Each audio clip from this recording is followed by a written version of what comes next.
नमस्कार मु प्रभा आपण मानक प्रभा किचन को बहुत बहुत स्वागत करुच्ची। आज आम एक सुंदर और टेस्टी रेसिपीटे बनाइबा जहाँ को ब्रेड गुलाब जामु कहा जाए। आशा करुच्ची आज रेसिपीटी आपण मानक बहुत भल लगे। भिडियोटी भल लगी लाइक करी सांगसाथी मानक सहित शेयर करंतु। एभली नुआ नुआ भिडियोर नोटिफिकेशन पाई ए चैनल को सब्सक्राइब करी पाखर थिबा ऑल बेल आइकन को दबाई दियंतु। चलंतु देखि नबा आज रेसिपी। एही रेसिपी पाई आमको एसबु सामग्री दरकार। से मु 10टी ब्रेड नहीं, किछि खिसमिस नहीं, किछि काजू नहीं, किछि बादाम नहीं, आवश्यक अनुसार तेल, गोटे ग्लास क्षीर, गोटे कप चीनी, गोटे ग्लास पानी। आसंतु जानी नबा ब्रेड गुलाब जामु किपरि प्रस्तुत हुए। प्रथमे आमे ए ब्रेड गुड़िकर साइड पार्ट गुड़िक काढ़ीदबा। वर्तमान आमर ब्रेड रो साइड पार्ट गुड़िक सब बाहरी जाइछि। एबे को छोट छोट खंड करदबा।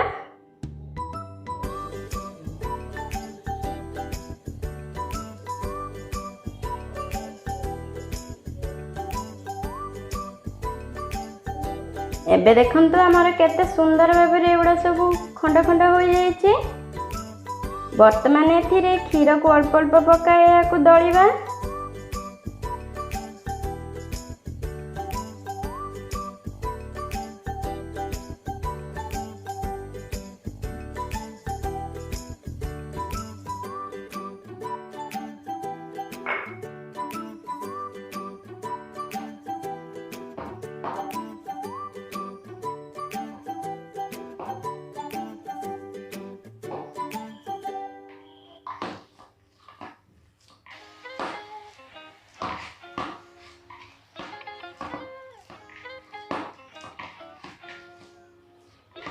एहीपरि भाबरे याकु भल भाबरे चकुड़िबे।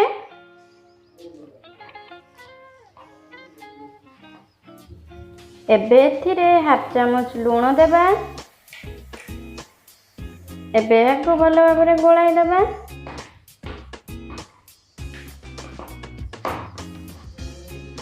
एबे आमे एथिरे अल्प किछि किछि नेई छोट छोट बॉल तैयारी करिबा। देखंतु एहीपरि भाबरे आपण गोटे गोटे बॉल तैयारी करिवे। देखंतु हमर ब्रेड रे केते सुंदर भाबरे बॉल गुड़िक तैयारी हो जाइछि। एबे ई बॉल मझी रे काजू, खिसमिस, बादाम और गुजराती की देबा।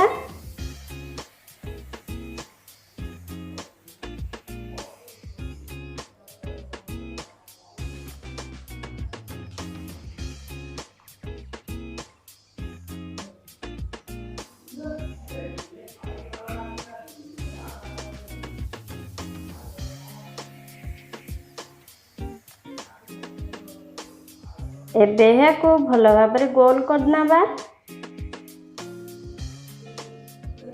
देखंतु मु जो पुरी भाबरे को तैयारी कली आपण माने से परि भाबरे करिवे। एबे याकु धीरे धीरे गोल कर देबे। एही परि भाबरे आमे सब तक करिबा।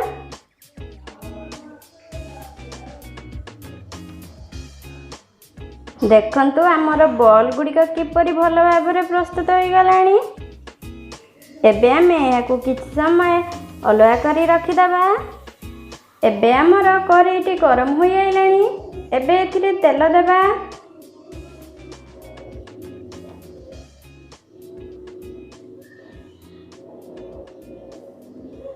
वर्तमान हमर तेल गरम हो गलानी।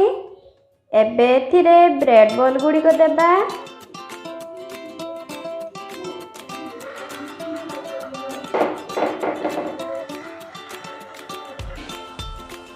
वर्तमान याकु दुई पाख भल भाबरे हला जाए एपट सेपट करी छाणीबा।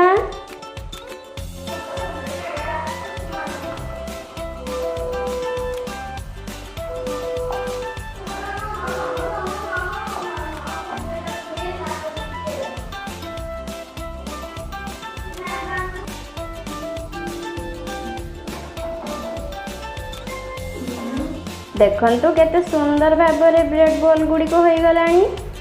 एबे को गोटे प्लेट को काढ़ी नबा।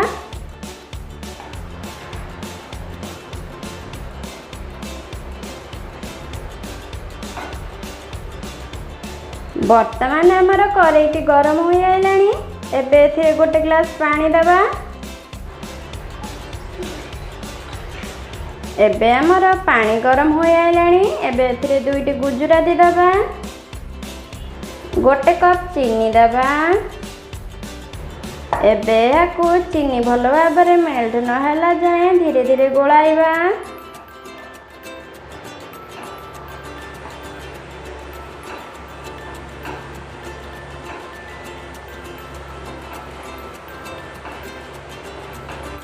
एबे आमर सीरा धीरे धीरे हो आइलानी।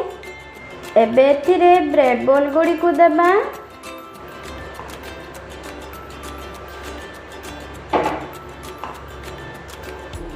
एबे को धीरे धीरे सीरा रे गोलाइबा।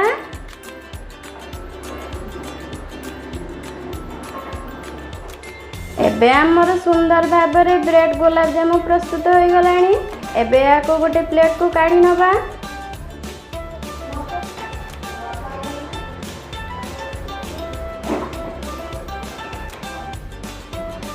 वर्तमान को गरम गरम आपण सहपरिवार सह खातु। आज रेसिपीटी आपण मानक किपर लगिला कमेंट करी निश्चित जणाइबे। Okay, thank you.